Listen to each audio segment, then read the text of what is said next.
you have a great voice with a mediocre song, and it could still be a hit. Mm-hmm. You can have a mediocre voice with a great song, you could still have a hit. But if you've got a mediocre voice with a mediocre song, it just doesn't work.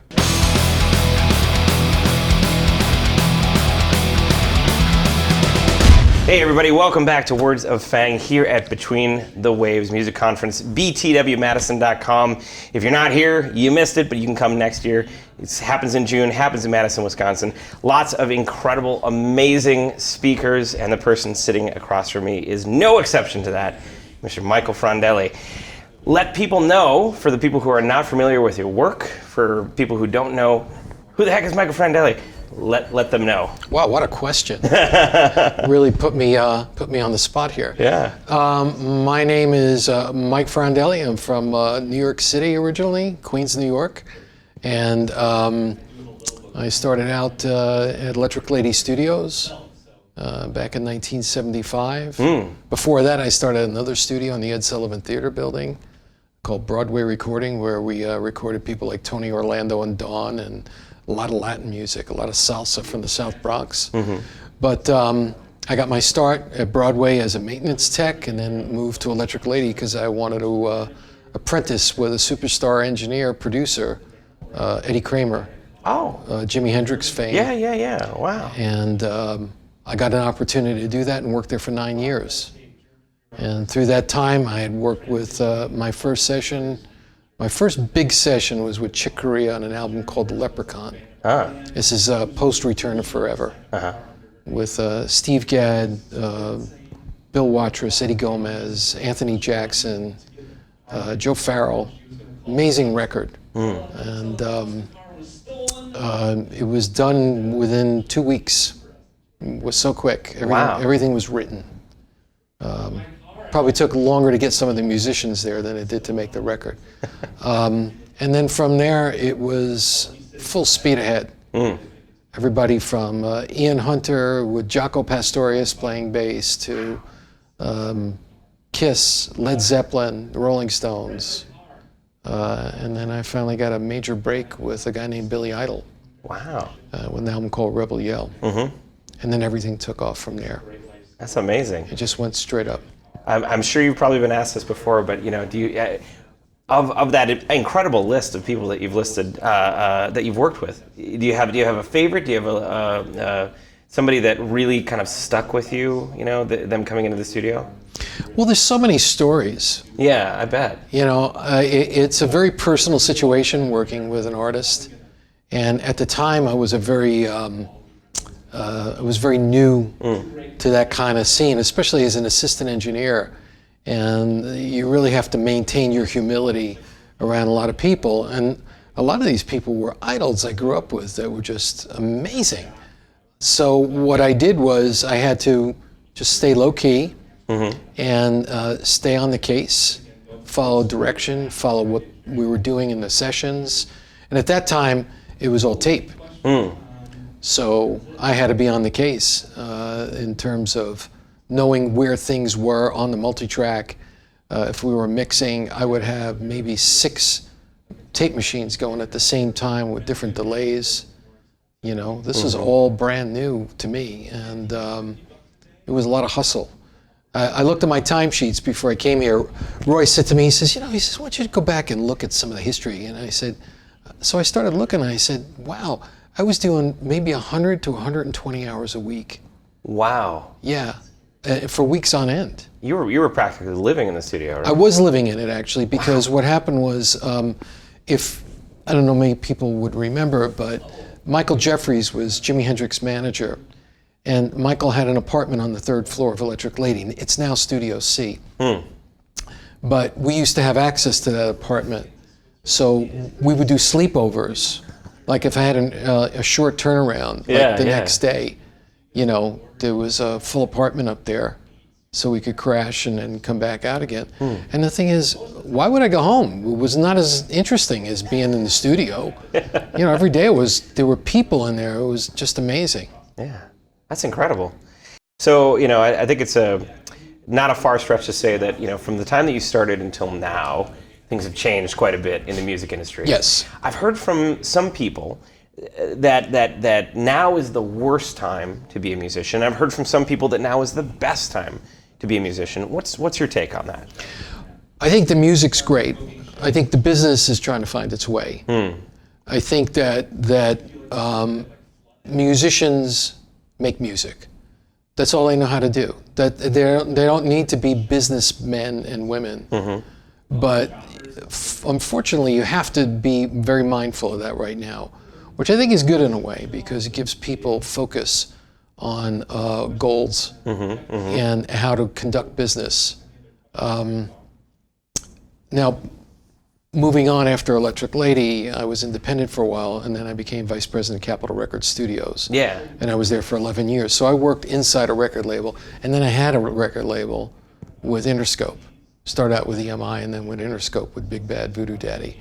And the thing is, when you start to understand the mechanics of what it takes to break an act, and the relationships as an artist that you have to nurture in order to be able to be successful and know what your end game is.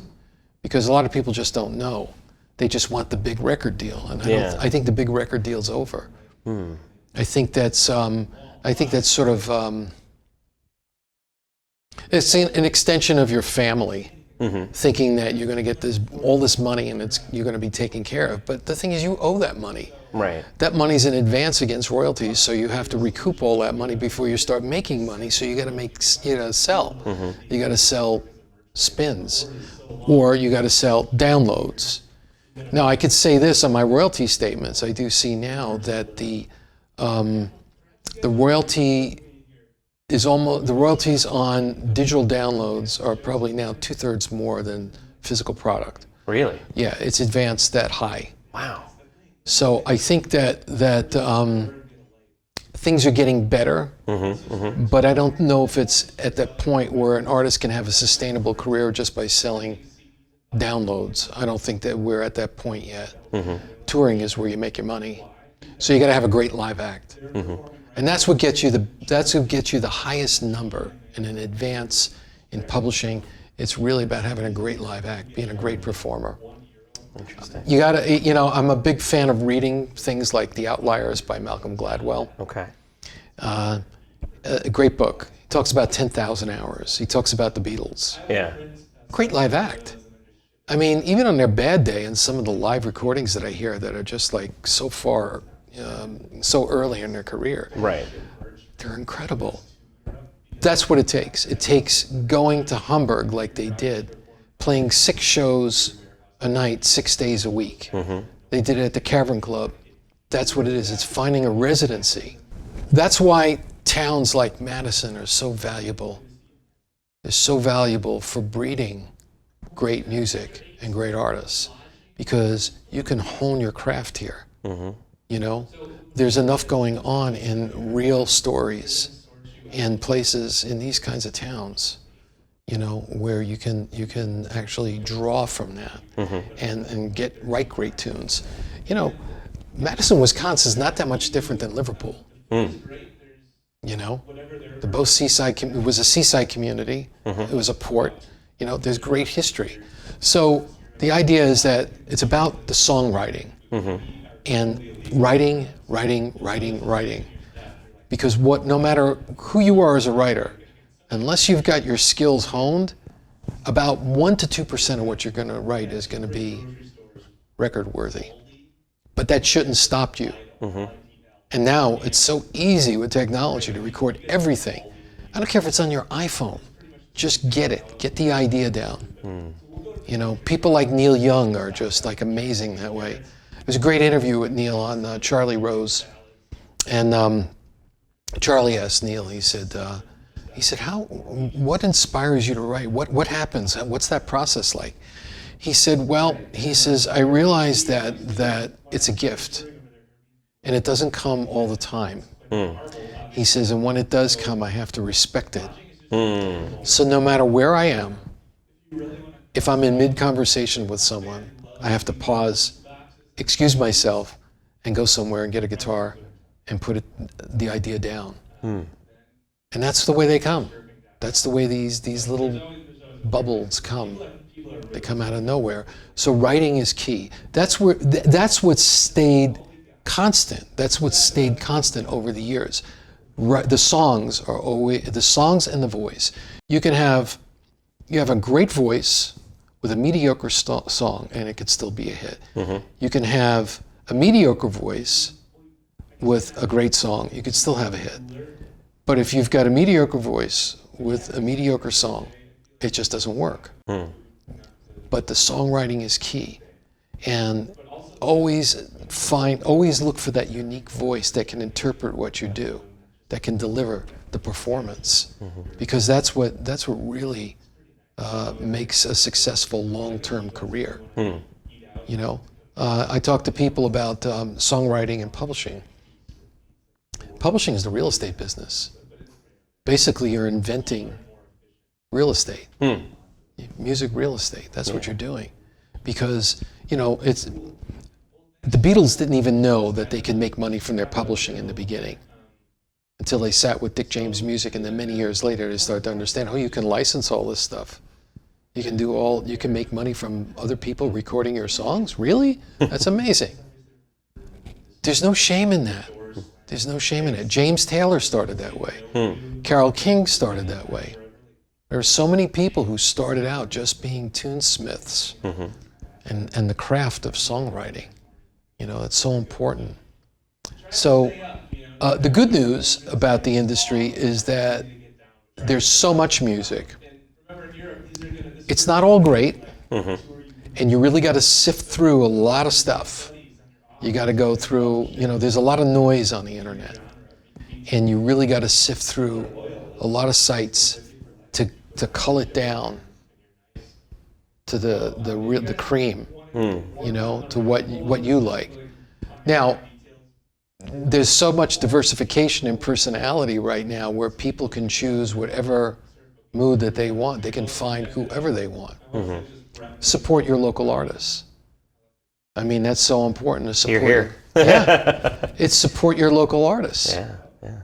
And if you are an artist, find a residence. That's great advice. That's there's so much in there to really unpack, and you know, I'll have to go back and just listen to it all again.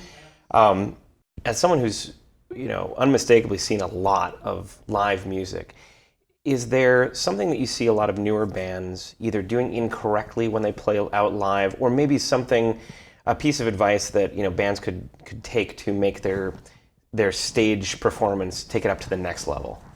Well, you know, in pre-production, in making a record, after I would see a live band, we would sit down and we would break the songs down. We'd start looking section at a time to see how, in the recording, we could actually allow the vocal to be in the frame. Okay? You want the vocal always in the frame. Everything else is landscape. You want to be able to build that production. Beck does this really well. He puts like a tapestry around everything. There's a sonic tapestry that he creates. That's what people want. People want to be intrigued. They want to be wowed when you see them live. You know, when you go see them, you want to see something that's just like very unusual. Now, can you do that with a limited budget? You can. You know, today with special effects, with laptops, with synthesizers, with so many ways of creating new sounds, you can actually do that. You can actually give people a quality performance. I think that knowing how to make an arrangement and select sounds that allow the voices to speak and the message to get across, unless it's, you know, straight out thrash metal and it's got that kind of angst to it, you know. Yeah. I mean, I remember the early days of CBGB's in New York, because we were connected to CBGB's. Electric Lady Studios is connected with CBGB's with Hilly, and we go to see bands there, and it'd just be like, you know, raw energy. And then all these bands started to emerge from the raw energy, and then New Wave was born out of that raw punk energy. In fact, the swing movement, the lounge movement, came out of punk too. All those guys, Big Bad Voodoo Daddy, they all came out of punk bands. So the idea is to have that kind of energy and be able to communicate it, back to your audience, and find ways of being able to allow the arrangement and the orchestration of the song to actually have a space for the vocals. Work on your background vocals, work on support vocals. It's not just one-dimensional, unless you're that kind of a writer, like a Ray LaMontagne or somebody like that, who's just got such a unique voice, and he's in the frame. Yeah. He's right here. Yeah. Over the last 6 years, I've been producing concerts to benefit Autism Speaks with the family of Stephen Stills. And we have fabulous performers like War on Drugs and Brandy Carlisle before The Joke. And Brandy was just so inviting. You really want to get to know her. And then this beautiful song, The Joke, comes out, and then bang, here she is, winning all these Grammys. Again, it's in the song, and it really has to translate from either just whatever instrument you play. If you play a guitar to support yourself, you play a piano, whatever you do, that's what it's got to work from. It's got to be simple. And then all this other production, a lot of times I hear that the message is so buried in noise that you don't get it, unless the noise is part of that. In other words, if it's supposed to be chaos, if it's supposed to have that kind of energy to it. But the song has to come through. The story has to come through. Do you think there's any aspect of the music business that bands should never DIY or shouldn't initially DIY? Oh, yeah. I there's a lot of things. It really comes down to knowing what you're not good at. Yeah. I don't do surgery on myself. Fair. That's fair. Yeah. My suggestion is a couple of things. One, find a great attorney. Find someone who gets who you are. Find someone who will work pro bono with you, or for percentage if something comes through. Surround yourself with your team. Build your team. Find a great manager. It all starts with a great manager. But in order to find a great manager, you have to have the ability to earn, because managers only commission on what you make. So you want to find a way to be able to build your value, doing that residency, building that fan base, making sure that club is filled every week when people come to see you. I'll give you an example. When we were looking at Big Bad Voodoo Daddy, it was this whole Swingers thing that was going on, because Swingers was out. There's a club in LA called the Derby. And the Derby, they shot part of Swingers in the Derby. Those end scenes, a lot of the club scenes were shot in the Derby. So what we found was that we would go there, I think it was a Wednesday or Thursday night. There were lines around the corner on Los Feliz Boulevard in Hillhurst to get into the Derby, and not everybody could get in. And if you got there 2 hours early, you could take a swing dance class before you went in. And everybody was dressed up. It was this whole thing that had affected culture, fashion, advertising, everything. It became very valuable. So be smart. Find strategic partners to work with. If you're in college and you're studying and you're a musician and you're in a band, look for the film students. Look for the people who are producing independent films. People who have independent films are looking for music. It's a perfect match. That's what happens in Hollywood, except that you get to grow with a director. You get to grow with a screenwriter. You start to become part of their team. It becomes a symbiotic relationship. Because one day, with the help of God, somebody will be successful, and they'll be looking for music, and they'll say, hey, you got experience. I guarantee you, there's probably 90% of musicians who watch, who watch TV and sit there with a guitar or a keyboard or something, or tap or whatever. And they're getting a vibe, they're getting a tempo for the film and how the scene is choreographed, how the tempo of the scene. You know, when I work with directors in the past, you know, you walk, John Hughes, because I worked on The Breakfast Club, John would have great music playing for all his scenes. Everything else was dubbed in later, but he'd have music in the background to pace the scene. You know, if you start to work with the director and says, listen, this is the story, okay? Here's the script. Write me some songs. Write me some songs that for these characters in this script. So form relationships with people who, other creatives. Think outside the box. You know, it's not monomedia anymore. It's multimedia.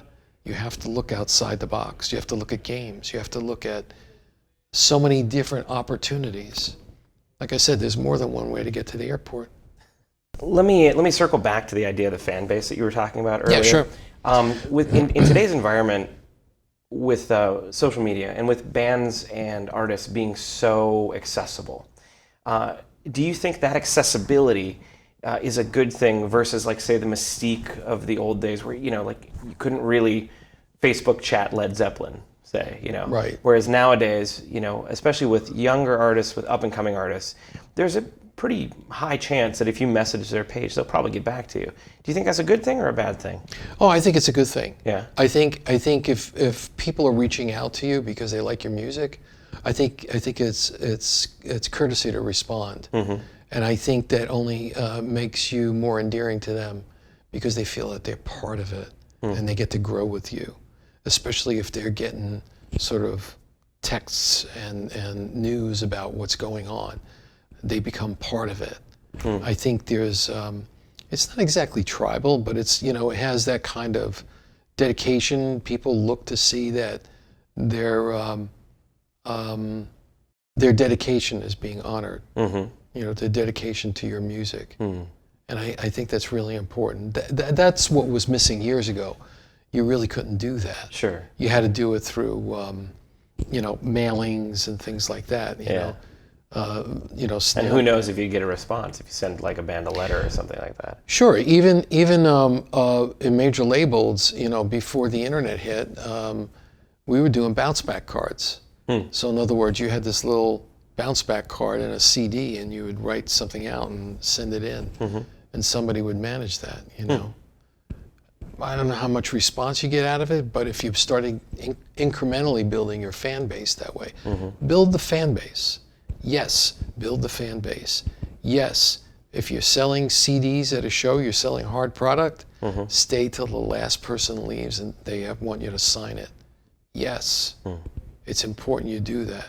Your artwork and anything that you do, if you're doing physical product, make sure you got a place where people can see your face and your name and you can sign it and you can autograph it, personalize it to them.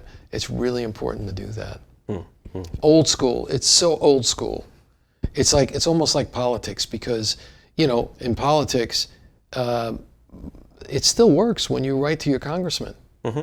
You gotta give public response to something that's going on. Same thing with music artists.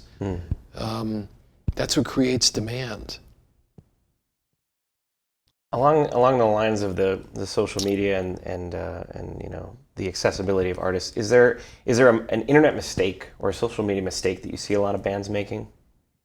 I think making assumptions that people know who you are, I think is fatal. You got to get ego out of it. It's about humility. It's about letting people know what you're about. It's about doing it in a cool way, of finding a cool way to do it. But I think that if you think that people are going to find you, not going to happen. You have to be proactive. Anything else doesn't work. But build your base. Value your base. Again, it's your most valuable asset because you can upsell to them. You know, you have new jams coming out. You got, you know, people will send you $1, $2 towards your next record that you want to make if you need expenses and things like that for sneak previews and things like, you know. Yeah.